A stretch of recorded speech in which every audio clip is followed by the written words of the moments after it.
O governo determinou o retorno das perícias médicas nas agências do INSS. Segundo a Secretaria de Previdência e Trabalho, 111 das 169 agências estão aptas a retomar as perícias. Mas os médicos não retornaram e afirmam que o INSS ignora, por exemplo, itens básicos de segurança contra o novo coronavírus. O tema de hoje é: as perícias do INSS devem ser retomadas imediatamente? Os nossos debatedores são Bruno Salles, advogado, mestre em Direito Penal. Boa noite, Bruno. Boa noite, Mona Lisa. E Caio Coppola, bacharel em Direito e comentarista político. Boa noite, Caio. Boa noite, Mona Lisa. Boa noite, doutor Bruno. Boa noite ao espectador da CNN. Boa noite. Hoje quem começa é você, Bruno. Por favor, suas primeiras considerações. Obrigado, Mona Lisa. Minhas amigas, meus amigos, telespectadores, boa noite. Vamos aos fatos. Milhares de brasileiros estão sofrendo com a suspensão do atendimento presencial nas agências do INSS, Brasil afora.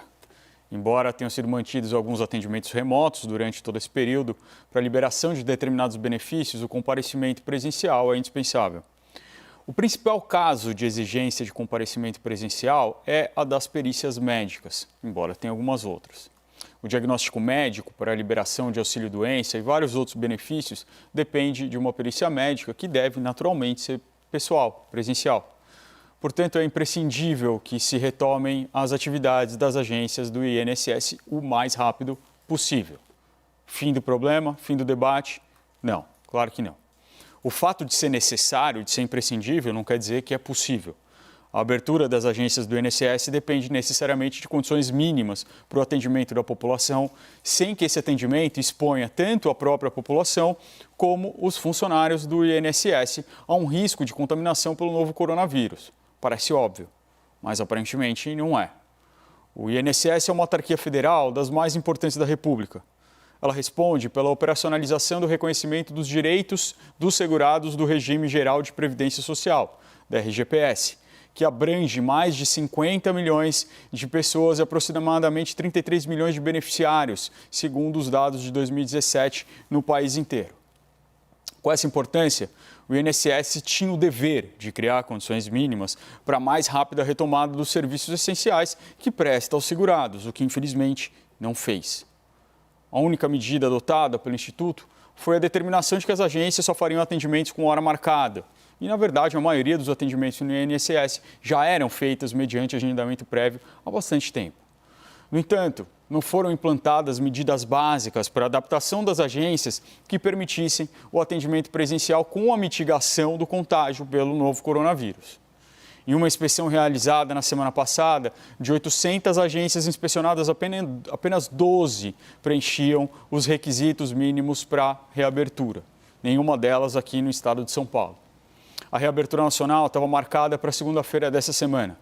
O Sindicato dos Trabalhadores do Seguro Social e Previdência Social no estado de São Paulo entrou com uma ação e conseguiu uma liminar no final de semana para suspender a retomada do atendimento presencial, até que fossem implantadas essas mínimas medidas de prevenção.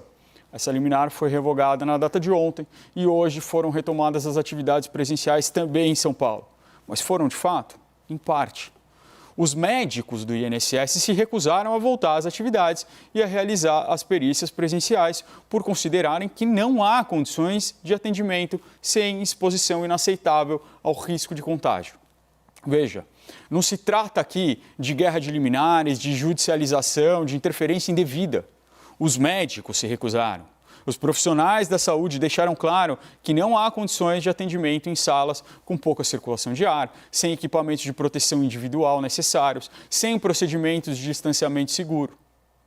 Cristiano Machado, o diretor de uma dessas entidades que representa os trabalhadores do INSS, ele disse, aspas, que dia 14, quando fomos nas agências verificar como se daria a possível reabertura, foi um cenário catastrófico, fecha aspas. Pois bem, a autarquia federal não atendeu os requisitos mínimos de segurança da população e dos seus funcionários, mesmo tendo meses para implantar essas medidas que honestamente não são nada complicadas, não demandam qualquer esforço desproporcional. O INSS resolveu reabrir as agências mesmo assim, razão pela qual os médicos decidiram que não vão retomar as atividades enquanto não forem implantadas essas medidas. Qual foi a solução?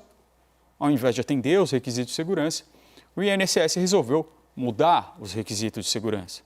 Eu cito aqui um trecho da nota elaborada pela diretoria da Associação Nacional dos Peritos Médicos Federais. Aspas. A irresponsabilidade do INSS atingiu novas fronteiras na data de hoje, 15 de nove de 2020, quando a autarquia publicou, sem a assinatura da Secretaria da Perícia Médica Federal, uma portaria conjunta com a Secretaria de Previdência para determinar novas inspeções nas mesmas agências vistoriadas na semana passada. Mas com um mórbido detalhe, o checklist de obrigações foi adulterado pelo INSS, flexibilizando e relativizando itens essenciais como limpeza, segurança, ventilação e equipamentos, fecha aspas. Felizmente, essa estratégia já está ficando bem conhecida no Brasil atual. Se a gente não atinge as condições mínimas, a gente muda as condições mínimas. Se a gente não é competente, a gente prega que não precisa de competência. Se a realidade não ajuda a gente altera a realidade.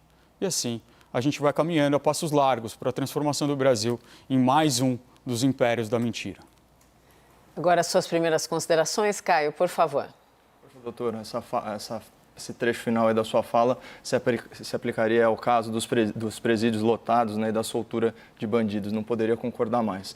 Mas o tema de hoje, ele escancara para o cidadão brasileiro a inversão de valores que impera no custoso e ineficiente serviço público do nosso país. Fica cada vez mais cristalina a postura antirrepublicana de elites da burocracia e de corporações sindicalizadas que há tempo se esqueceram da sua finalidade maior, servir ao público. Vamos lembrar que o lastro jurídico, para o isolamento social, ele decorre de legislação federal aprovada pelo Congresso Nacional e sancionada pelo Presidente da República. Eis o que estabelece a Lei 13.979, a chamada Lei da Pandemia, artigo 3º, incisos 1 e 2. Para enfrentamento da emergência de saúde pública, as autoridades poderão adotar as seguintes medidas: isolamento e quarentena. E por compreender o quão drásticas são essas restrições, o legislador estabeleceu as seguintes condições já no primeiro parágrafo desse artigo.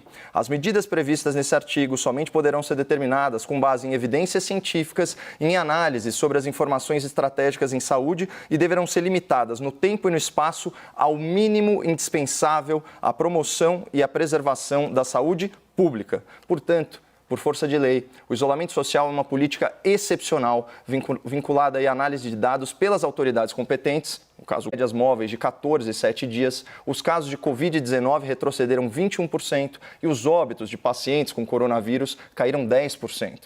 Essa queda, ela tem sido uma constante no último mês. Só 2 estados da federação estão em estágio acelerado na pandemia. Os demais registram status estável ou desacelerado.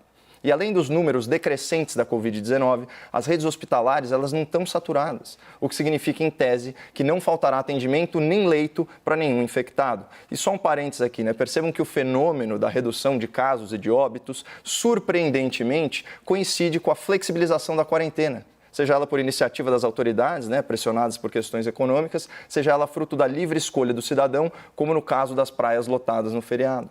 Os números parecem apontar que com um vírus tão infectante, sem cura nem vacina, só a imunização coletiva freia a pandemia, exatamente como nos alertaram os virologistas e infectologistas adeptos do isolamento focado em grupos de risco. Mas voltando um pouco para a legislação sobre a pandemia, eu chamo a atenção do espectador para o parágrafo 9º daquele mesmo artigo 3º. Aspas, a adoção das medidas de isolamento deverá resguardar o abastecimento de produtos e o exercício e o funcionamento de serviços públicos e de atividades essenciais, assim definidos em decretos da respectiva autoridade federativa. Bom, por decisão do Supremo Tribunal Federal, prevalecem os decretos das autoridades locais, então governadores e prefeitos. Mas aqui nem é o caso de discutir a ingerência indevida do STF no Poder Executivo. Eu queria focar no conceito de serviços públicos e atividades essenciais. Por exemplo, a gente pode afirmar que para as autoridades aqui de São Paulo, a reabertura de bares, restaurantes e shoppings é mais importante que a reabertura de escolas. Vai entender. Aliás, finalmente, Educadores de prestígio estão saindo do armário ideológico e se libertando dos grilhões lacradores do Fique em Casa, em defesa das nossas crianças. Eu recomendo que o espectador leia a entrevista da psicóloga Viviane Sena, irmã do nosso herói nacional Ayrton Senna, publicada pela Folha de São Paulo, com o seguinte título, aspas, está claro que a reabertura das escolas não agrava a pandemia. Para especialista em educação, ensino não está sendo priorizado. O impacto de fechamento longo é imenso. Esse conteúdo ele é muito informativo, porque a presidente do Instituto Ayrton Senna, segundo a própria jornalista entrevistadora, veio, aspas, armada de estudos sobre a pandemia no mundo. Então, embasando aí de forma irrefutável as suas conclusões. Ainda assim, na contramão dos especialistas em educação no Brasil e no mundo, os sindicatos dos professores são contra a volta às aulas, relegando o nosso país à lanterna do retorno ao ensino presencial. Uma frase da senhora Viviane para os sindicalistas da educação e para as autoridades municipais. Aspas, quando há uma tragédia, as primeiras a serem salvas são as crianças. É protocolo da humanidade. Com o fechamento das escolas, estamos deixando as crianças por último. E que triste é saber, né? Que triste é saber que para tantos servidores públicos da área da educação, a educação não é uma atividade essencial. Mas é injusto restringir a crítica aos professores do emburreça em casa, né? Porque, embora eles gozem de estabilidade no emprego e salário em dia, né? Isso nem se compara, né? A remuneração deles nem se compara aos vencimentos exorbitantes, muitas vezes acima do teto constitucional da elite do judiciário, que não teve nenhum impacto na sua renda durante a pandemia, sem dúvida, o maior caso de imunidade financeira ao vírus no Serviço Público Nacional. E pior, para fechar aí com chave de latão, né, a sua controversa passagem como presidente do STF, o senhor Dias Toffoli, na qualidade de presidente do CNJ, determinou que tribunais regionais comprassem 1/3 de férias de cerca de 16 mil juízes, uma despesa extra aí de centenas e centenas de milhões de reais em plena crise. E falando, né, de novo aí em sindicalização, o Dr. Toffoli tomou essa medida perdulária atendendo a um pedido da AJUF, né, Associação dos Juízes Federais, cujo presidente, o doutor Eduardo André Brandão de Brito Fernandes, deu a seguinte declaração sobre o direito de vender as férias ao Estado, aspas, para ter direitos iguais aos trabalhadores comuns, que todos têm, a gente tem muita dificuldade. Olha, doutor, eu é que tenho dificuldade de entender a sua declaração. Porque se você realmente quiser a experiência do trabalhador comum, né, do trabalhador do setor privado, troque as suas férias de 60 dias por 30 dias. Abra mão do recesso forense, desista dos feriados exclusivos do judiciário que vocês manipulam para criar feriadões e perca a renda durante a pandemia como 2/3 da população economicamente ativa. Bom, como acabei falando sobre muita coisa, é importante costurar a linha de raciocínio em 3 pontos. Primeiro, a lei estabelece que medidas de isolamento social são excepcionais e não se aplicam a atividades que a sociedade, representada pelas suas autoridades, considerem essenciais. Segundo, com as devidas ressalvas, a pandemia está sob controle, com o número de casos e óbitos em retrocesso e a rede hospitalar apta a atender novos pacientes. Terceiro, apesar disso, mesmo no caso de serviços públicos de natureza essencial, como o ensino e a justiça, as corporações, os sindicatos e afins têm atuado contra o interesse público sem dar a sua devida contribuição ao esforço nacional de combate à pandemia. E aqui a gente chega ao âmago da questão em discussão hoje. Quando profissionais médicos do INSS se recusam a atender pacientes segurados que dependem de perícia para o recebimento dos seus benefícios, nós temos a perversão do serviço público. Aliás, nós temos a perversão da própria razão de ser do Estado. O Estado e seus funcionários devem servir as pessoas, não o contrário. Ao longo do debate, eu pretendo demonstrar como a retomada do atendimento aos doentes no INSS é um imperativo moral e jurídico, e como o Estado brasileiro foi capturado aí por corporações classistas, colecionadoras de privilégios e que apenas reforçam a necessidade e urgência de uma ampla reforma administrativa para assegurar ao cidadão pagador de impostos serviços públicos mais eficientes. Vamos então ao debate. Bruno e Caio, por favor. Obrigado, Mona Lisa. Eu vou me centrar aqui no tema fundamental do debate, que é sobre a necessidade da retomada de abertura presencial nas agências do INSS, e eu acho que esse é um ponto pacífico. É claro que é extremamente necessário. para o telespectador entender um pouco, que não está próximo dessa realidade, as pessoas que vão nas agências do INSS são porque precisam se aposentar por algum motivo, são porque precisam ser avaliadas para que possam entrar no sistema de seguridade, para que recebam o benefício. Tem pessoas que não conseguem receber os seus valores há meses, porque não conseguem se submeter à avaliação pessoal, porque não conseguem se submeter a uma perícia. Claro que isso é extremamente importante. Mas veja só, os vilões dessa história aqui não são os médicos. Os vilões dessa história são aqueles que deixaram essas condições em falta de estrutura durante todos esses meses. Os dirigentes dessas associações, esses médicos, esses profissionais da saúde, que são as pessoas que estão salvando a gente durante essa pandemia, eles mostram que tem consultórios médicos embaixo de escadas. Embaixo de escada. É nesse local que se querem que sejam feitas as perícias.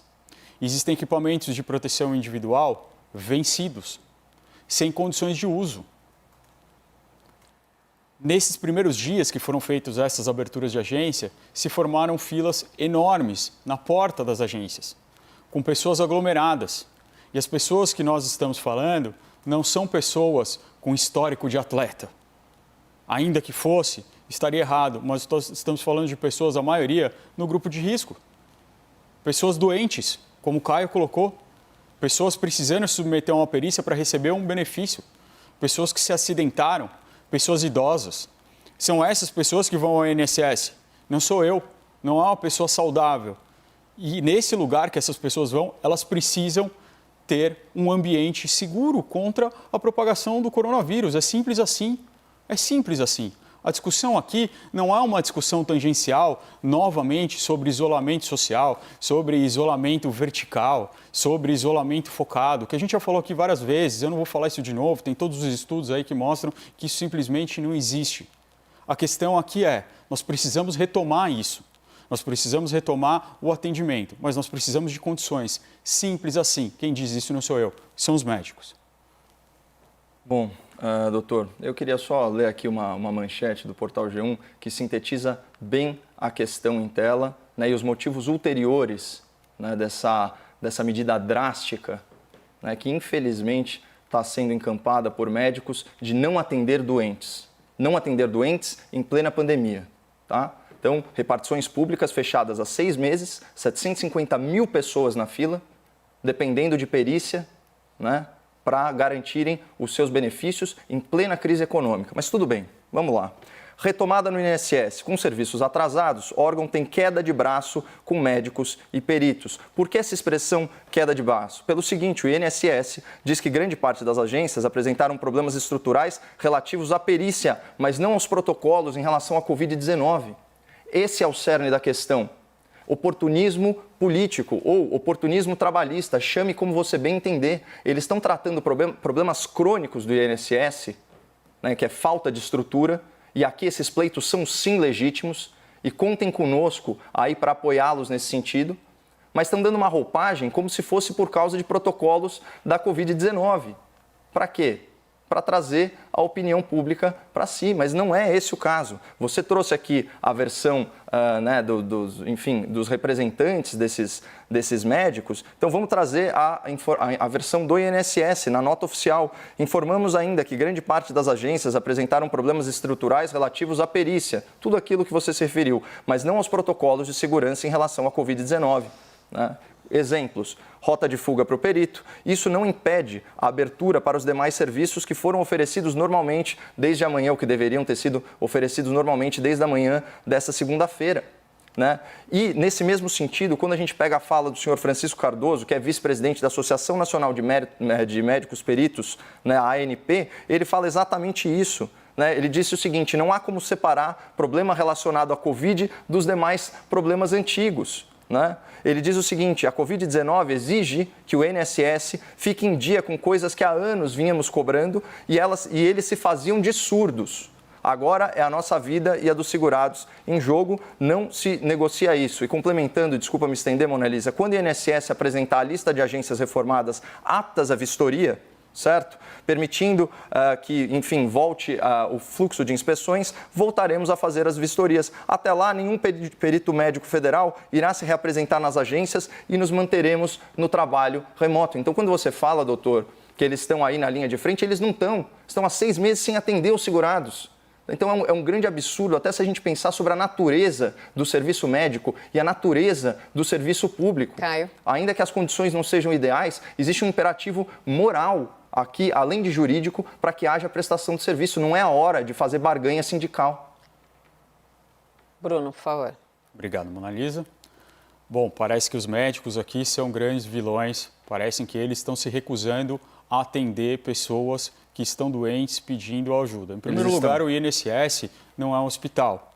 As pessoas não vão lá ser atendidas pelos médicos para serem curadas, para se submeterem a tratamentos. Elas vão lá para ser avaliadas, para ser perícia médica. Então, a gente não pode dizer que eles estão se recusando a atender doentes. Eles estão se recusando a fazer as perícias médicas para que os doentes não se tornem mortos. Tão simples quanto isso. Para que aquela pessoa que está indo lá ser avaliada, para que possa ter o seu benefício, o seu merecido benefício, não viva só mais alguns meses, porque se contagiou por uma doença, porque nós estamos falando majoritariamente de pessoas no grupo de risco. E quando se fala, e quando se pega essa frase tirada de contexto dizendo que não se pode dividir a questão subjacente ao INSS com a questão do Covid-19, isso está correto, mas isso não é uma questão de classe, isso não é uma questão de reivindicação, isso é uma questão que o governo federal admite, porque antes ainda da pandemia, o governo federal ensaiava fazer um mutirão, ensaiava trazer militares, lembram disso? Ensaiava trazer militares que não estavam na ativa, ensaiavam trazer funcionários já aposentados de volta para lidar com um passivo enorme que nos últimos anos acabou se acumulando no INSS, para que isso pudesse ficar em dia. É esse o sentido dessa fala. Nós já tínhamos um problema enorme. Nós já tínhamos um passivo, uma acumulação de serviço que deveria ter um fluxo e não era dado. E quando isso chega na pandemia, isso acaba se tornando uma bola de neve enorme. E isso agrava, claro, os problemas que já existiam. É nesse sentido essa fala. Simples assim. Inclusive o representante diz, olha, não tem nenhum interesse de classe, sindical, trabalhista, principalmente porque não há nenhuma reivindicação. Esse é um ponto importante que não pode ser ignorado. Não estão pedindo aumento de salário, não estão pedindo qualquer coisa, estão dizendo só queremos condições para que as pessoas não sejam contagiadas pelo coronavírus. Vamos já para os argumentos finais, tá, debatedores? Caio, começa, por favor. Bom, doutor, bons médicos atendem paciente em qualquer condição, em situações extremas. O foco é sempre no hipossuficiente, isso é bem elementar. E a gente tem que falar e chamar as coisas pelo que elas são. São médicos, sim, se recusando a dar atendimento a doentes, ainda que não com a finalidade de cura, mas a perícia é necessária para que eles afiram renda e com essa renda minimizem os impactos das suas doenças. Afinal, custa caro ficar doente no Brasil, em qualquer lugar. Não tem como a gente se alienar dessa realidade. E é o seguinte, né? Isso daí é um negócio que não deveria ser questão de ideologia, de ficar fazendo crítica ao governo. Tem uma fala aqui excepcional do jornalista José de Souza. Ele diz o seguinte, deve haver escondido nos subterrâneos do INSS uma escola de ineficiência, de desrespeito, de humilhação. Não é possível que os responsáveis por esse órgão já nasçam com tanta tarimba. Esse instituto é hoje o local onde há maior possibilidade de se criar um órgão público inteiramente novo, porque caos não falta. Há de tudo, menos respeito com a clientela. Ocorre que a clientela nada mais é do que o cidadão no momento de vulnerabilidade. E sim, eles estão, eu vou além, não é nem de barganha classista, é chantagem classista. Não vou atender 750 mil pessoas vulneráveis enquanto você não atender as minhas exigências de anos, né? Espremendo agora, num momento crítico, esse tipo de barganha que ainda que legítima, se torna muito ilegítima por causa da situação. É uma vergonha médicos que se recusam a atender pacientes, professores que se recusam a dar aula para aluno, juízes que se recusam a fazer expediente e andar com os processos. É simples assim. Tem que mudar a mentalidade do serviço público no Brasil e, por isso, é premente uma reforma administrativa para que o gestor público possa fazer gestão de pessoas como não conseguem fazer aqui no caso desses médicos rebeldes que não estão atendendo a população vulnerável.